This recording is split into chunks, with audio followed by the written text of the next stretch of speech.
سرک زندگی، ګلالۍ او کنشکا رښتینې کیسه. مینه او درنښت ګرانو اوریدونکو، هیله لرم چې ټول روغ جوړ او خوشحاله اوسئ.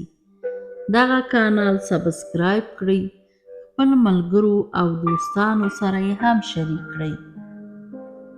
د دې کانال څخه په پښتو او دري رښتینې کیسې خپریږي. نننۍ کیسه زموږ د یو افغان کورکۍ د ژوند کیسه ده چې 7 کاله خپل نامزاد ته وفادار پاتې شوه، مګر نامزاد یې وروسته له واده څخه څومره غټ بې وفایي کړې دې سره. کیسه داسې پیل کیږي: سلام، زما مستعار نوم ګلالۍ ده. زه په داسې کورنۍ کې پیدا شوی یم چې پلار مې 3 ښځې درلوده.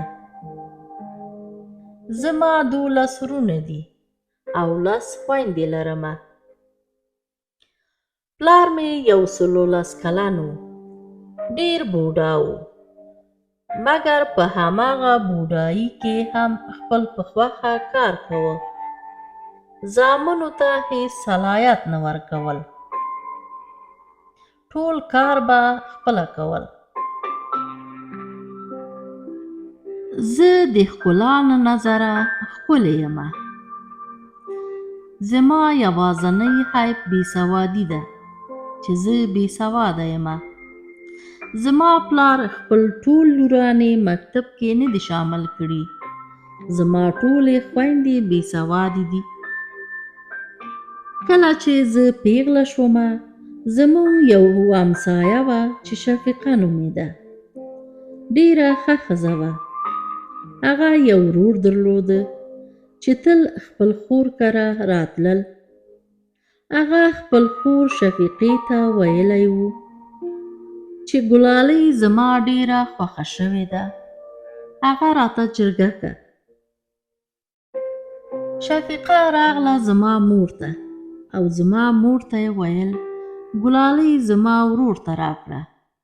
د هغه ورور ډاکټر و او ډېر ښه ځوان هم و.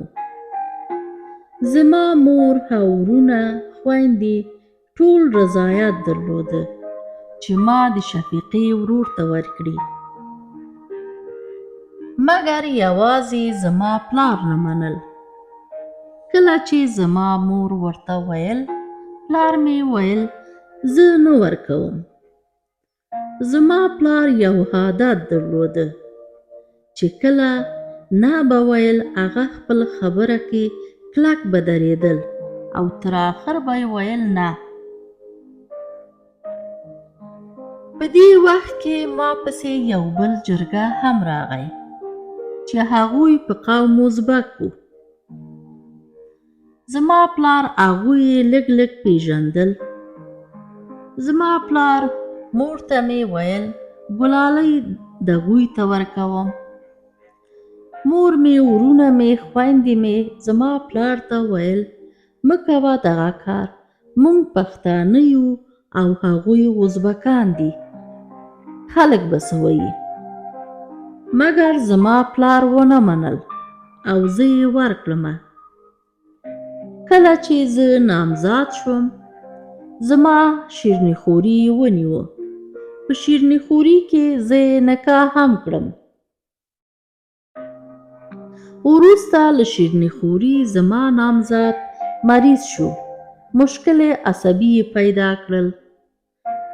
ځان یې وهه، خلک یې وهه. پلار یې هر چیرې بوتله، زیارت، ملا، ډاکټر، مګر ګټه نه کول. 3 کاله همداسې پاتې شو. زما ټول وروڼه ماته ویل اوس دې طلاق واخله ورنه. ما ویل زه طلاق نه اخلم. زه د همدې کنشکا په نوم کینم. الله مهربان ده چې ښه شي. کنشکا 7 کاله همداسې مریض پاتې شو. په دې 7 کاله کې زما پلار هم وفات شو.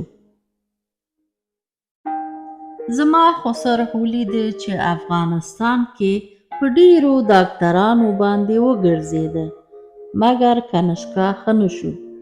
وروسته له هغه څخه لږ ځمکه یې درلوده، هغه یې خرڅ کړ او خپل زوی یې د تداوي لپاره هندوستان ته بوتله.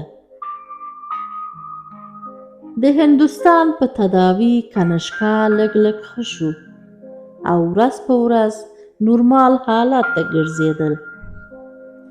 کنشکا ښه شو او زما خسر زما ورونو ته راغی او زما واده یې ورنه وغوښتل.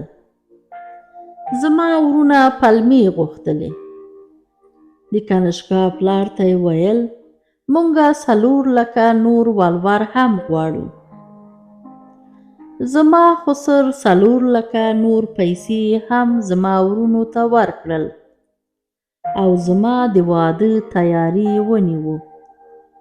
واده مو وکړل. لاړم خپل خاوند کره. ډېر خوشحال ژوند مو درلوده. ما کره یو زوی پیدا شو. کله چې 1 کال د ما د واده څخه تیر شو، یو جلۍ وه چې زما په خسر باندې مینه وه. زما خواښې زما خسر ته اجازه ورنه کړل چې هغه جنۍ په سمه وکړي.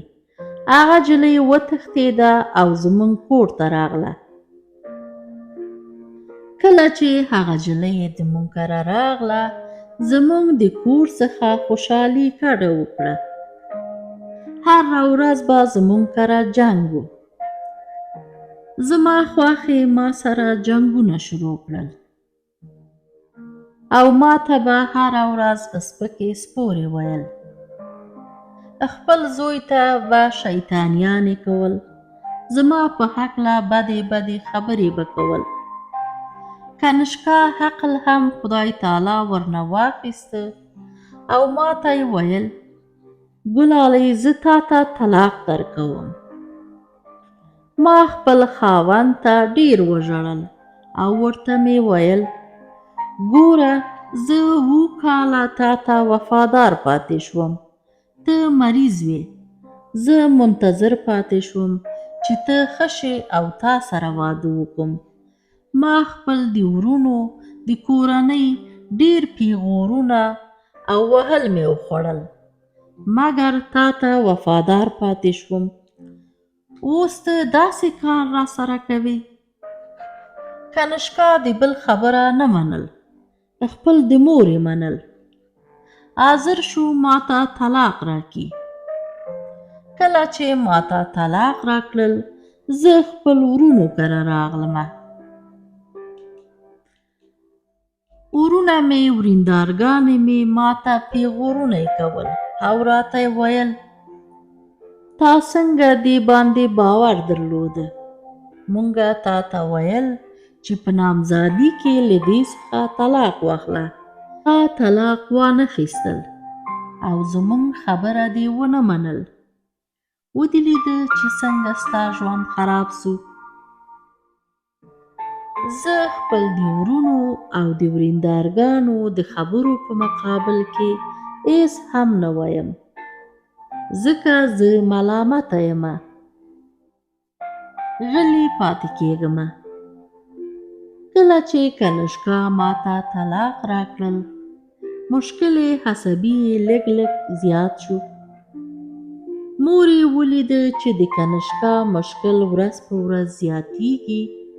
راغله ما ته او ما ته یې ویل ګلالۍ جان ما اشتباه وکړه. راشه بیرته خپل کور و خاوند ته. ما ورته ویل په اسلام کې یو ځلې طلاق شو بیا راتګ نشته. تا به دا فکر په اول کې کول. اوس خپل د ورونو کره حیرانه پاتې یم چې څنګه وکړم. زه بدبخته انسان یم. دغه و زما د ژوند کیسه. ګرانو اوریدونکو هیله لرم دغه کانال سبسکرایب کړئ، خپل ملګرو او دوستانو سره یې هم شریک کړئ. تر بل داستان تاسو په پاک او مهربان رب سپارم. الله مو مل شه.